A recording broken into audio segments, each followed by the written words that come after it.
Welcome in to DNVR Buffs After Dark, presented by the American Raptors. I'm Henry Chisholm, and we've got Jake Schwannitz here today. You guys know him from the Draft Pod. Jake, what'd you think of that game? A lot of thoughts. Sloppy play offensively, but just a very opportunistic performance from the Buffs. I mean, it seemed like every time they needed to make a play, they would come up big, and that's really what saved them in this game and ultimately gave them the W. And those were the only times they made plays. There was Right. nothing that went to waste in that effort. I think at one point there was they were 0 of 9 on third downs, and Washington was 13 of 19 on third downs, which typically you see those numbers and you're thinking it's a blowout, but they made plays when Washington was in the red zone. Just a weird, honestly, kind of ugly game, but a win is a win. And if you're Colorado at this point in the season, anything's got to feel good. Right. Yeah. When you break it down into the key statistics, it seems like a Washington blowout, frankly. 426 yards for Washington, 183 for Colorado, beating them by about, 9 minutes in time of possession, 22 first downs for the Huskies, 9 for Colorado. Colorado going 2 of 13 on third down, but then the big one, the 4 turnovers from the Huskies. And like we said earlier, just opportunistic at the right times, and those turnovers really obviously swayed the game. Yeah, it is kind of crazy to look at that. And, just from like a macro level, we talk about turnovers and the importance of turnovers so often.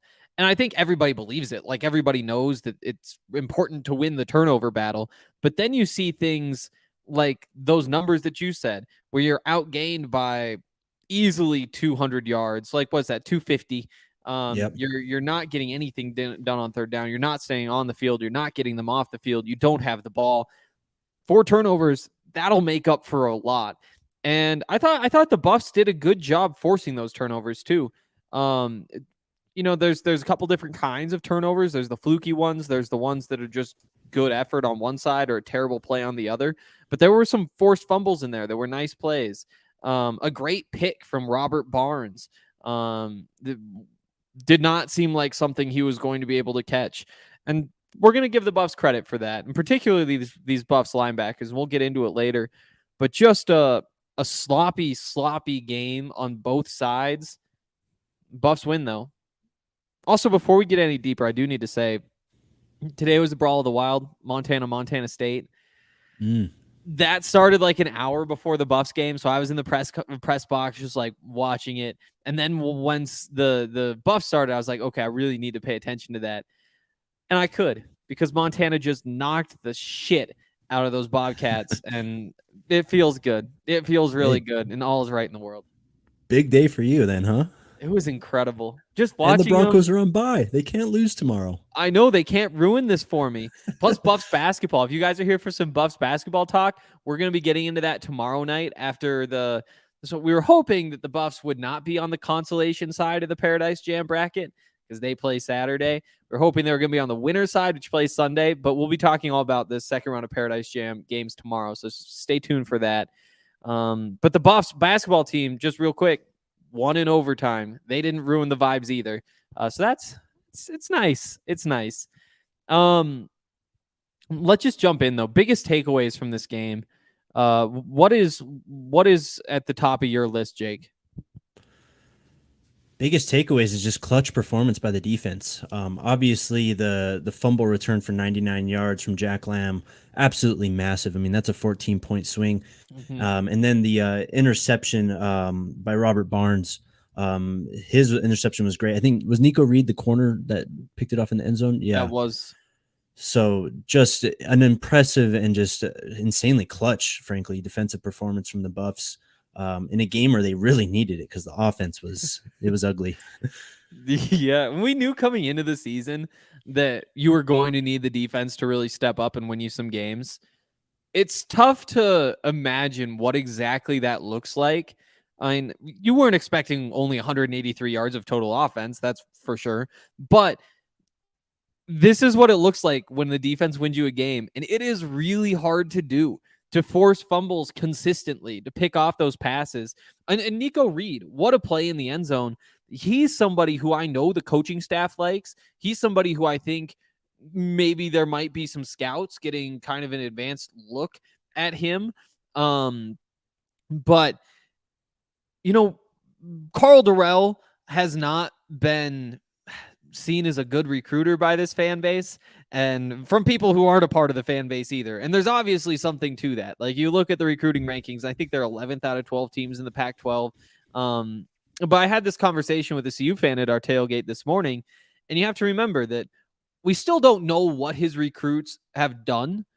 Like, yes, in terms of the rankings, they are getting guys who Rivals and 24/7 Sports and those sorts of groups say are not good football players. What matters is what happens when they show up on campus. And I know that those 3 corners that they brought in, they're really, really excited about them. And they're true freshmen, and they've gotten some playing time. And you see one of them go out there and make that play today, and you have to say, hey, how many true freshmen can you really expect to be making plays? And if you're getting a play like that from one of them, that's an early positive mark on a recruiting class. And so I'll throw that out there. Give the staff a little bit of credit after a win. Yeah, sure. Just on that point, the secondary overall, more specifically the corners, I would say, played really, really well today. You saw obviously the interception from Nico Reed. Christian Gonzalez was making some plays, and then you saw Mekhi Blackman make a few plays also. It was really just the middle of the defense. That's really where Washington was exposing them kind of up the seams, just on these crossing routes and stuff. Mm-hmm. It was really tying up the safeties and linebackers. Really, I guess the worst part of the defense was just that middle area for them. But other than that, really just a spectacular performance. And it was a game where you don't have Nate Landman. Right, yeah. So it kind of makes sense. I really wanted to find a way on Twitter to call that Landman Land. And I was like, you really got to get the context right because it's a really dumb thing to say. But yeah, Landman Land was not good today. And again, you've got one game left. We'll see if he's able to play that last game of the season next week against Utah. But this is the world that the Buffs are just going to have to live in. And we saw last week when Zach Charbonnet and Britton Brown just ripped him apart up the middle. Today, I thought it was more in the passing game where there's just nobody there, nobody covering. Things need to change. That needs to improve. And that's probably the most concerning part of this team going into next year. That's kind of tough to say given everything that's going on with the offense. Include quarterback position, and that's really important. But yeah, I think the middle of the defense, that's a big concern. Also, let's hit this right now from Tyler Brown in the chat. Any further information on the train wreck that is Levante Shenault? It sounds as though the Levante Shenault era in Boulder is over. Today, after the game, Karl Dorrell did say that he's no longer with the team. He's had multiple suspensions. Some we know where they come from. We've seen that he was arrested for driving under the influence. I don't know if we've heard under the influence of what. Doesn't really matter. Don't do that. And he got suspended for it and missed the bowl game. And then there's been more suspensions. And he finally got back. I think the Oregon game was his first game back from the last suspension. It might have even been a week after that. And played a couple games, honestly didn't do all that much, and was not out there during warmups today. And so you look down the field and you're like, oh, this is happening again. I wonder what the story is. Remember to ask that question. Somebody did, and it turns out he's no longer with the team. And that's what Karl said. Who knows? There's some times where you say, like, guys can work their way back or whatever. He's not on the team until he's on the team. And it's time to say that it's probably over.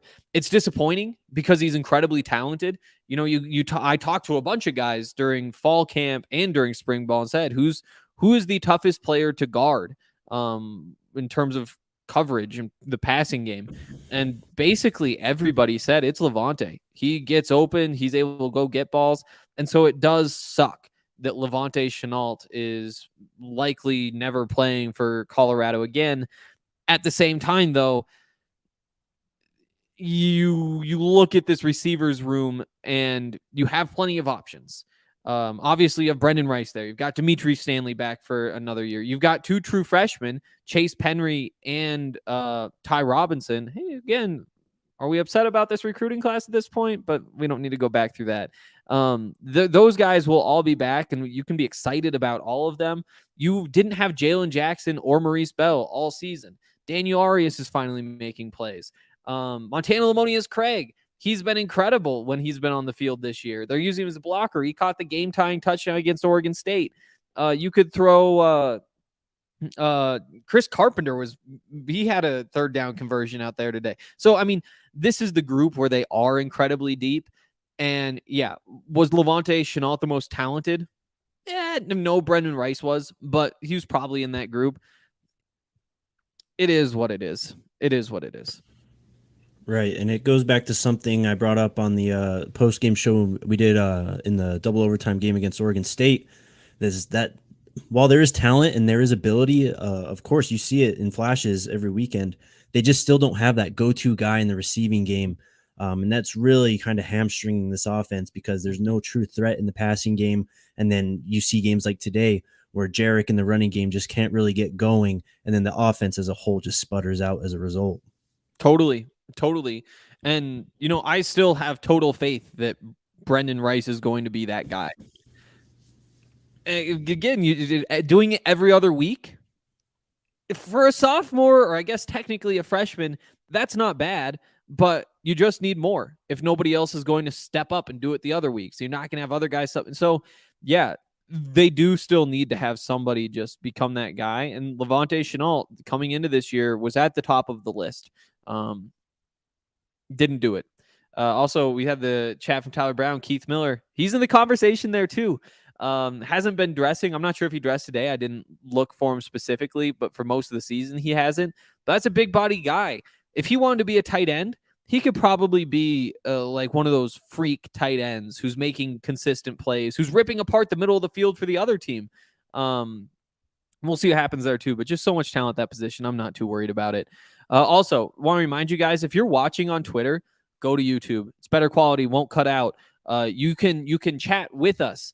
You can tell us what your takeaways are. We've got some good ones in there. And we'll play some other games with us later. So definitely make sure you're in there. And if you are in there, hit the like button. In terms of other biggest takeaways, what else do we have?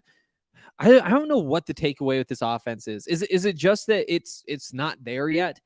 Is because I feel like we've said that so many times, like it's not something we've really learned, but that first drive, they look good. They went down the field 70 yards, got some points out of it. But after that, just a lot of struggles. They struggled in the running game significantly. They didn't get much done in the passing game. What is the problem in your eyes at this point, Jake, on the offensive side? It's tough to say. I mean, in broad terms, it's obviously consistency because it seems that it's either 0 or 100 with this offense. Yeah. You're scoring 30 plus and winning double overtime games against Oregon State, or you're really struggling. I mean, if it's not for the defensive score and some of the turnovers today, this is an easy Washington win. So who knows? I mean, maybe you don't have the right offensive coordinator. Maybe you just don't have the right scheme going right now. They just need to figure it out because it's a lot. It seems like it all just kind of compounds on itself, and it's just a lot at the same time, especially when it's not working. It gets really ugly. And I mean, we both watch the Broncos a lot too. There's some similarities in the way that when things aren't working, you just look at it and say, how this doesn't seem close. Right. And that's the worst part. Yeah. It seems like it's almost like unable to really be fixed at any point in time because it just looks so disjointed and just out of whack. It did look good early on, like you said. When Brendan Lewis was kind of moving around, running around, it was looking a bit better. But then they just got in such a rut, especially towards the end of the first half where it was just 3 and outs and punts. I think they had one drive towards the end of the second quarter where they got like a first down on a penalty, or it was the first down on the pass to Brady Russell. And then after that, they just punted right after. So even when you get some momentum going, they're unable to sustain. It's just a long list of issues at this point, I guess. Definitely. It's just brutal. And again, like that first drive, you watch it, and say, "Oh wow, this looks good." They were running the ball really well. Daniel Arias had a couple of nice catches. It seemed like Brendan Lewis was commanding the offense in the way that you want him to. He had a couple nice runs there too, but when it's not working, it really does get ugly, and that's tough to see. I'll give a positive takeaway though. Those linebackers played really, really well today. There were some flaws. They made a lot of plays. Let's say that, because the coverage at points did get pretty ugly. But we'll get into some of the details. Carson Wells had a great day. He was doing all sorts of stuff. Robert Barnes was making plays. Jack Lamb had the fumble return touchdown. Oh, Barnes half a game. He might come back for another year. I believe it. I mean, if you have the eligibility, then why not? Sure. It would probably be like if the coaches want him back, I guess. And I think he's done enough to be wanted back. We don't have to have that conversation right now, but I believe it makes sense. What do you think of the linebackers? Because there were some flaws in coverage too. Right. Yeah, like you said, just kind of it's easy to get excited because they really filled the stat sheets, and obviously they had a lot of game-changing plays come from that position group. But on a down-to-down consistency level, I mean, they're probably one of the reasons why Washington was able to be so efficient through the air, specifically over the middle of the field and up the seams, like we already mentioned. Thankfully, they were able to kind of turn it on in the red zone, get some stops near the goal line, and then, of course, the interception happened, the fumble happened. But overall, I think it was a really solid performance, especially for someone like Quinn Perry, who just steps into a big role, ties for the team lead in tackles. Carson Wells with the 2 sacks, 2 pass defenses too. So overall, you can't be too upset with it. Yeah, I agree. There's just a roller coaster, which I guess when you're playing a lot of young guys, maybe it's what you expect. And if you got a guy like Jack Lamb, who I think he might have played 3 years at Notre Dame. No, I think he played 2 years there, but still was somehow a grad transfer coming to Colorado this season. And he's a grad transfer who has 2 years of eligibility left. And so he's another guy who's still raw, even though I think he might be like 21 or something, 22 even. But you have him. You've got Quinn Perry, who's out there a lot. He's fun to watch. It's going to be really hard for him next year because it's just going to be Nate comparisons the entire season. But there were plays he made today where you just see the stopping power that he has, where he's able to just hit the hole, hit a running back, and just stop him right there. And that kind of stuff is exciting to see. But there's definitely highs, definitely lows. What else do you have for big takeaways? Anything else? Yeah, I mean, we've said the defense was inconsistent at times, but they played really well in the run game. 28 carries for Washington, 38 yards, 1.4 yards per carry. Just spectacular. Like you mentioned, Perry and those guys coming upfield, they were fitting the run really well. And if they played any less, I guess any worse in the run game, I mean, I think that really would have kind of swayed the tide and really had Washington come out ahead in this one. But they were able to shut down the Huskies in that facet, and I think that was something that they could lean on, knowing that Washington was going to have to pass to really move down the field. Yeah, that's a good point. What an ugly game. What an ugly game. I just keep going back to it. Like, you just read through these numbers, and it's like, whew, this is... Yeah. There's some issues. I guess that'll probably do it. We can move along from these biggest takeaways. Want to remind you guys that we love Breckenridge Brewery. If you were at the tailgate this morning, you got some nice free Breckenridge beers, some seltzers. It's good stuff. We talk about it a lot, but it really is good. And for me, I've got the tailgate tomorrow morning, 9:30 a.m. I'll be cracking a seltzer right when that thing starts. And there's only a few drinks that I am willing to have that early in the morning. They all come from Breckenridge Brewery. Just shout out to them for everything they do for us. And also shout out to Draftkings Sportsbook. They make watching these games a lot of fun. I didn't get in on the Buffs today. I just honestly never really got around to it. But I did think, these are some decent odds for a Buffs team that's just so up and down. You don't really know what to expect, but you know that this might be the one opponent where you have a better quarterback situation in Pac-12 play. It's just weird to think about. Right. But yeah, what did I get in on? Oh, the Buffs basketball. I was watching that in the car on the way home, and I used a $10 free bet plus 350 odds because they were down 10 or something against Duquesne. They forced overtime. They kind of beat them up in overtime. I wound up making $35 on that $10 free bet I earned. That's the kind of stuff you can do at DraftKings Sportsbook. Real quick, Jake, you have a DraftKings pick of the week for us? Is there any NFL game that you've seen that you really like? Oh man. Let's take a look here real Yeah, let's do it. quick. How about Ravens -5 against the Chicago Bears? I do like that one. I mean, they obviously there's just like a straight up talent differential, and that's what you really like about it. But also, I Right. feel like Lamar, he wants to win the Heisman, or not the Heisman, the MVP, and MVP. he's Yep. kind of fallen back in that conversation a little bit. He needs a big game, and this is an opponent where you could absolutely rip him up. You think more Right. passing or running from him tomorrow? Well, Hollywood Brown is out, so I'm expecting a big game from Lamar on the Okay. ground. Also, Packers only getting only 1 point favorites against the Vikings too. That seems pretty juicy for a That team that's the covered Vikings. significantly. I like even better. Like you just know how that game is going to go. The Vikings are gonna go up. Everybody's gonna be like, oh, and then Rodgers is gonna come back at the end, and the Vikings are Right. gonna lose the same way they always lose. And Right. Packers are gonna win the same way they always win. I like it. DraftKings pick of the week right there. And I might do what I said and just wait, maybe buy in a little ways into that game. Right now, though, there's a great special at DraftKings Sportsbook for those of you who have not signed up yet. First of all, what are you doing? But also, if you bet $1 on either NFL team to score in any game this week, you win $100 in free bets if they score. It's a great deal. Obviously, you're not going to see that. I mean, they're going to score points. So download the DraftKings Sportsbook app now. Use the promo code DNVR and bet $1 on either team to score and win $100 in free bets. If they score, you score with promo code DNVR this week at DraftKings Sportsbook, an official sports betting partner of the NFL. Must be 21 or older, Colorado only, new customers only, restrictions apply. See DraftKings.com/sportsbook for details. Gambling problem? Call 1-800-522-4700. I was about to say that I was going to take this Oregon money line because they're down 14-0 right now. I'm watching on second screen here.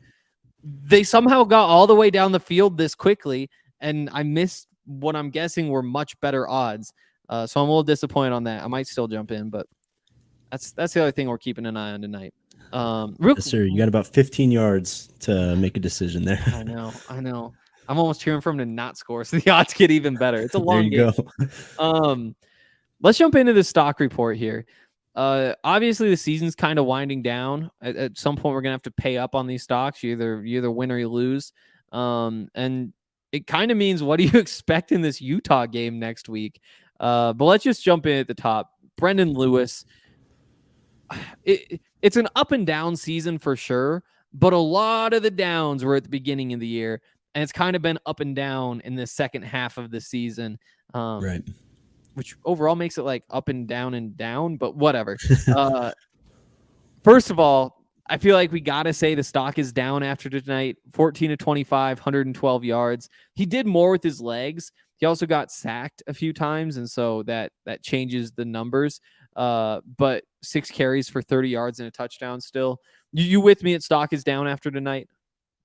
Yeah, absolutely. I mean, like you said, it's just inconsistencies. So it's just, this was the down week. You had a couple weeks of up, so you just had to kind of know that it was coming back down to earth at some point.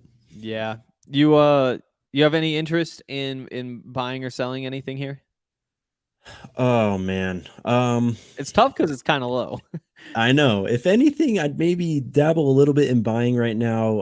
I don't know about for next week, but in terms of just like stock for long term for next year, unless JT Shrout just comes in and just absolutely plays out of his mind in training camp or something, or they have a freshman, it looks like Lewis might end up being the guy. And I think that with an offseason of just really growing the offense around him, just cashing in on that athleticism, and I think really designing an offense around that would be to Colorado's benefit, frankly.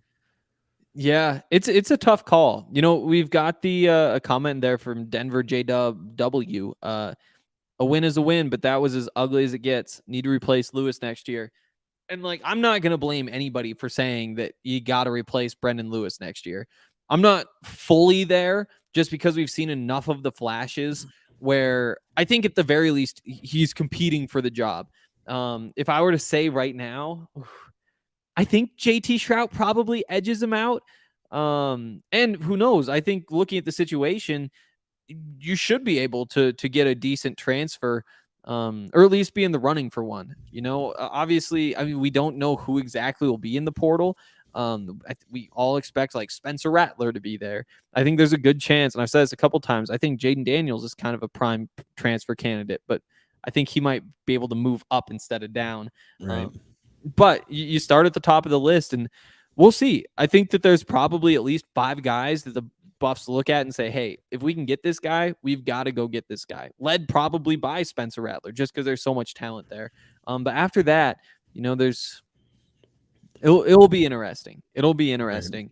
In terms of buying the stock, I think I'm with you. I might buy just a little bit, just because I think that there might be more of a chance that he gets the job next year than the public thinks. So we'll try and make a little bit of money there. How about Carson Wells? And this is a tough one to define because he's, he actually could have another year of eligibility, but he walked for senior day today. So you have to think that that's probably it. Big day, really big day for Carson. Few tackles for loss, a couple of sacks, broke up a couple of passes. Stock is up, but he doesn't have all the tools that the NFL guys typically have. But you see what Shaq Barrett did coming out of Colorado State and say, why not? Right. You buying or selling? You kind of mentioned it. You don't really know what his future holds with the program and everything. So that kind of being in limbo plays a factor. If he does come back, though, I would buy at this point because there's obviously going to be a void with Landman gone, not only in terms of just on the field and middle of the defense as a leader, right? So you could see someone like Carson Wells really step up into that and kind of become that next guy after Landman. I think that's why you have to look more so at buying at this point, just because, I mean, the production's been there. It's been consistent throughout his career at Colorado, and it's kind of playing up. He's, pumped up the numbers a bit more today with the 2 sacks. So you're getting up to those sack numbers that he had in previous years. But just looking towards the future, he's a guy that could really anchor this defense. So I'm going to buy some. Yeah, I see why. I'll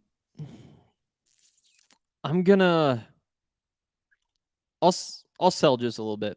I'm not selling all of it, but I think I have enough that when you have a game like this, there you go. You just got to take a win.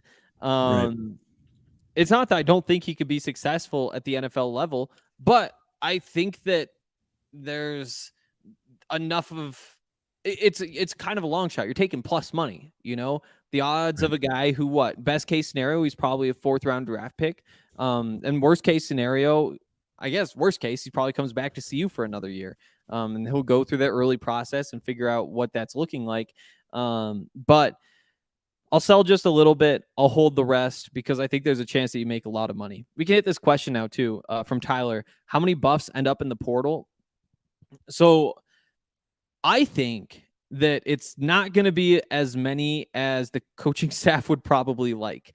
I think that a lot of the time you can just look at a number and say, oh no, you don't want to see that many people get, leave the program. It's a bad look, whatever. But how many of these guys are you really upset about losing at this point? Because, you look and say, you can run through the roster. Quarterback, you've got Brendan Lewis, you've got JT Shrout. If you lose one of those guys, you just don't want to lose them late like you lost Sam Neuer. Like you want to lose them early so you have a chance to replace them. But if you lose either one of them, it's not like it did be the end of the world. You go to the running backs. If you lose Jarek Broussard, that would be disappointing. Alex Fontenot, Deion Smith, Ashad Clayton, all those guys, like, again, you almost kind of want one or two of them to leave just to open up space to bring some guys in from the portal, because you just don't need that many running backs. And so far, what we've seen is everybody other than Jarek is basically interchangeable. You look at receiver. You don't want to lose Brendan Rice. You don't really want to lose Dimitri Stanley, but he hasn't really done all that much this season. And so you could get over that pretty quickly. From there, Chase Penry, Ty Robinson, all those guys. Like, I'm excited about the future. Any one of them could be really good players, but you've got so many that it really doesn't matter if they leave. And you'd probably rather just have those scholarships than a couple of them. The tight ends, like, you don't want to lose Brady. You can go through this whole roster, and there's really only eight guys who you'd really be upset about losing. And the rest of them, like, clear the space. This team can't get it done. And so I do think that there'll be a pretty big number. And I wouldn't be surprised if the coaching staff is pushing for that number to be even bigger. So those are my thoughts there. Any thoughts for you, Jake? Yeah, no, I think that's the right approach. Just looking, down in the other side of the city is Colorado State, right? I mean, they're a team that brought in guys like David Bailey. They brought in Todd Centeo.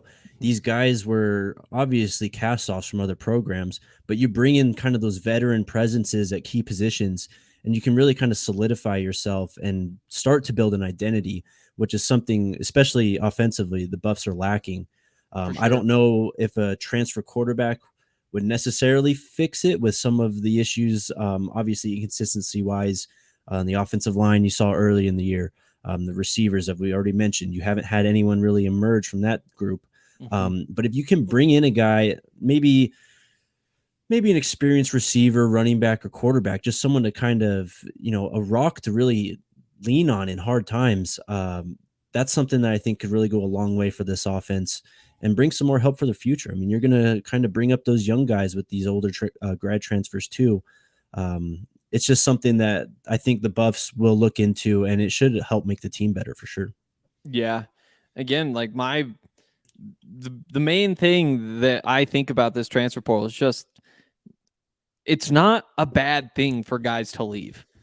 Like, I think it's so easy to look at it that way because you see guys who you like or whatever leave, and sometimes it is bad, but this is this new opportunity now where if you just have, I mean, for lack of a better word, just some junk on the roster, and they say, hey, I'm not going to get my opportunity here, might as well go get my opportunity somewhere else. That's a good thing. That's a really good thing for both sides. And I think that there aren't going to be a lot of people leaving because they're like, oh, we don't like these coaches. I think they do like the coaches. So we'll see how it plays out, though. Here's a question from Sean Cortez. Is there any chance Chev gets moved to recruiting coordinator / associate head coach instead of OC? I feel like it's been a few years in a row. His offense is just flat at best. I don't think so. There's a chance, but I think it'd be unlikely. I think it just creates a weird dynamic when you demote somebody. I think it is more likely that he probably is just done after this year and they go and bring in somebody else. So there's my thought there. And Jake, I know you've been kind of in and out watching this team this year. Do you have any thoughts? Yeah, that's something I've really kind of noticed is just there's no real identity offensively. They don't really have I guess Jarek would be like your go-to guy, right? But when he struggles, it's kind of just like, what do we do now? You know what I mean? And that's really where I think you need coaching to come in, scheme up some plays, man, maybe throw a trick play or something in there because you got to find something. They're just kind of bashing their head against a brick wall at this point where they keep on trying to, roll Lewis out, hopefully find a pass downfield. If not, they're just going to run into the offensive line 2-3 plays on the drive. So yeah, I think that there's definitely room for improvement in terms of offensive philosophy and play calling. For sure. Yeah, and we'll just kind of have to see how that one plays out too. But yeah, we can run through a couple more of these stock reports and we'll move along to helmet stickers in a second here. But let's throw Quinn Perry out there. He's somebody who will be around. You would think, who knows, transfer portal's out there. It would shock me if he leaves. He's a starting linebacker looking to be promoted to be the Mike linebacker at Colorado, which is a position where you've had a lot of success. It's like being the point guard on the basketball team. Half those guys wind up in the NBA. So for Quinn Perry, he's stuffing some runs. I think he got a tackle for loss in coverage. You don't necessarily love what you see. Is stock up or stock down after today? I think it's maybe up just a bit, maybe 1 or 2 points, maybe 50 cents, something. It's definitely green, I'd say, just because there was a void when Landman went down. And the past few weeks, Perry, I think, has really stepped up. 9 tackles versus Oregon State, 7 last week. He had 9 versus Oregon. And then he had a big game today. I think it was 9 again to lead or to tie the team in the lead for tackles. So, and as we mentioned, the run defense was really there. You can be better in the passing game. So I wouldn't go crazy with the buys here. But I would be interested in, picking up a little bit of Quinn Perry stock just because there's going to be that void, as we mentioned, with Landman gone last year. You got to look towards the future.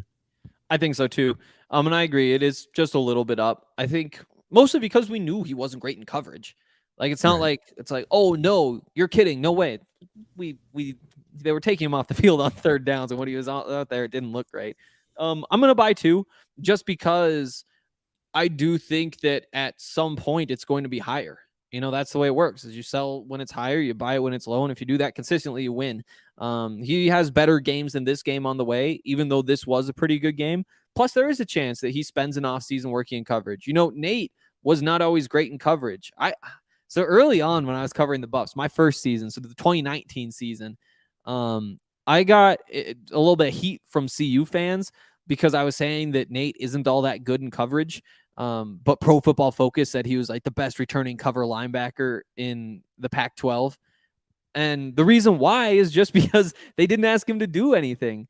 And so he had a couple interceptions where the ball hit him right in the chest, and he didn't really have to do anything else. And we got through that process. Then people were like, oh no, he is bad. And so I was like, yeah, right. And then this year he's totally turned it around.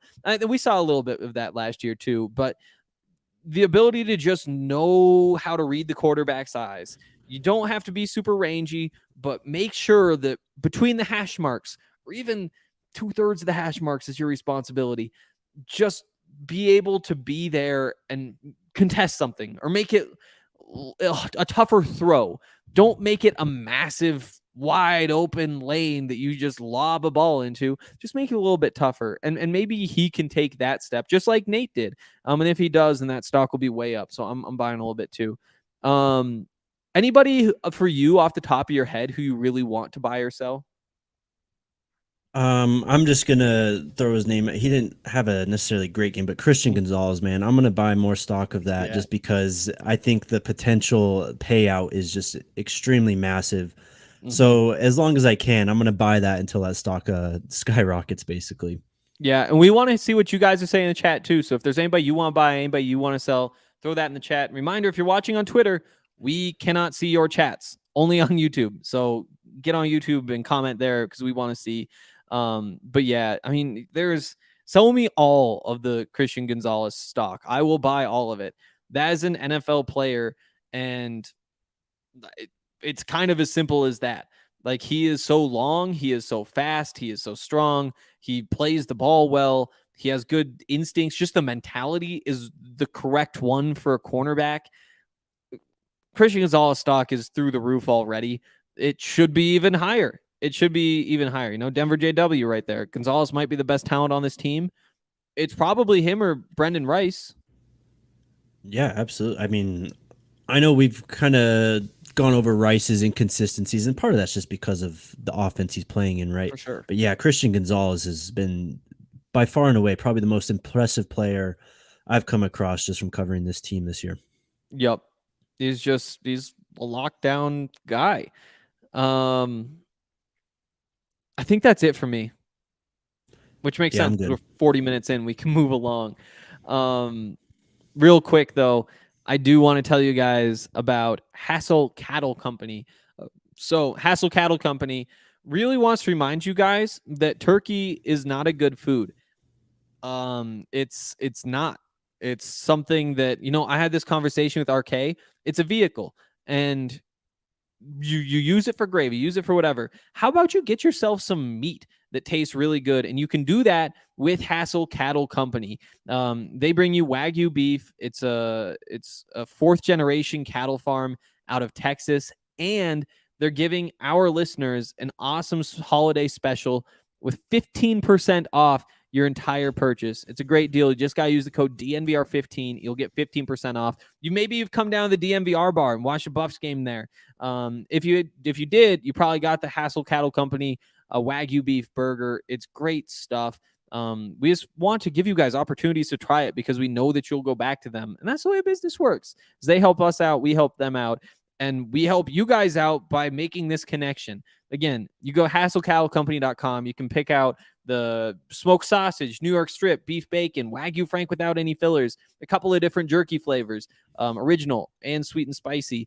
They've won awards for all sorts of stuff. It really is great. So use that code DNVR15 at HassleCattleCompany.com. That's HASSELL CattleCompany.com, and you'll get 15% off. Again, that's DNVR15 for 15% off, and you'll get free shipping. Check it out. All right. Let's wrap up here with some helmet stickers. First, we got to give the big helmet sticker out. That's our DraftKings King of the Game. And our DraftKings King of the Game, I bet you guys can probably guess, it's Carson Wells. He played so well, and he did it on senior night, which makes it even more fun. 7 tackles, 2 sacks, 3 tackles for loss. He broke up 2 passes. He hurried the quarterback 2 other times. He made the play that sealed the game. That 4th down, he was in the backfield. You can go check it out on the DNVR Buffs Twitter account. But he got into the backfield, messed with the quarterback, and then did a little dance because he just won his team the game in what probably is his last game at Folsom. So shout out to him. He's been doing it. Actually, he had a little bit of a quiet start to the year, but recently he's really picked it up. He was great last year. You just love to see it. It's a great story. Yeah, excellent game from him. We've already mentioned it. And, you know, those 2 sacks obviously went a long way. But, yeah, no doubt about it. His best play of the game was that last play, forcing the incompletion, causing the pressure, and basically clinching the win. If you want, I got one real quick. Jack Lamb, man. Yep. Just probably the biggest swing in momentum. If you go and look at the ESPN, I'm interested to see the win percentage. You know, the chart, because that win percentage has got to like swing crazy from the Jack Lamb fumble return. But real quick, do you see that return? Utah just took a kick to the house as time expired in the first half. Oh my God. 28-0 going into halftime. I just saw it. How wild. Just wow. They're smoking Oregon. But yeah, Jack Lamb, again, the transfer, you love to see it. Comes from Notre Dame, wasn't getting opportunities there, had a hip injury, a really serious hip injury that could have ended his athletic career, and hasn't done all that much for Colorado this year, mostly because he hasn't been out on the field all that much. But these last couple of weeks with Nate out, he's getting opportunities. And again, he picked up a ball and ran it a long way. It's not like the toughest play in the world to make, but at the same time, having a linebacker who is fast enough to run the ball down the field without getting caught from behind, that is an asset at any level of football. And there's still a couple pieces that need to get put together. And again, I don't think you can put those together when you're not out on the field. He's going to be out on the field more next year, and I'm excited to see him. Yeah, so the Colorado State, they had a game against Iowa earlier in the year where they had a true freshman pick off the ball, and kind of in the same situation, just real swing of points. He wasn't able to return it, though, was the thing. And it's just in these, I know it was only 7 points, but it was still an upset for the Buffs. To win these upset type games, you need to cash in on those momentum plays. That's exactly what Jack Lamb and the Buffs did on that play. They were able to pull out the win. Colorado State was unable to get it against the Hawkeyes earlier in the year. Those plays being the difference for sure. Absolutely. I will throw. This is actually a tough one. I was going to say Brady, and then I remembered that he had that fumble, which he recovered. But again, that doesn't get you a helmet sticker when you come that close in a game that went this way. Not a bad game, though. You know, tight ends making catches. How about we'll go Daniel Arias. Had a couple of catches on that first drive, got things going for that offense. And again, 3 catches for 22 yards. It's not like it's a massive day for him, but he's stringing together some decent performances. And the big thing with him is, yes, he can go make one big play, and he's going to convert that big play about half the time, is what's happened throughout his career. What he hasn't been able to do, and this is something that's really hard for big-bodied receivers like Daniel, he hasn't racked up the multi-catch games all that often, but we've seen that recently, and I think that that's really exciting, and it's exciting for him too. He's another one who he would have been a senior this year if not for COVID. What is his future like? I don't think anything's set in stone, especially when you see just how many receivers there are. But if he wants to stay at Colorado, this absolutely helped his case. And you're looking for consistency there, and you're getting at least a little bit of it from Daniel Arias these last few weeks. Right, and I can't remember exactly what was in the game. I want to say it was the third quarter, but they tried a shot play that Brendan Lewis just missed him. But I think he had a step on the safety. He had the corner underneath, and the safety was coming over. I think Daniel Arias was behind him. A better delivered ball, and he potentially has a much bigger day.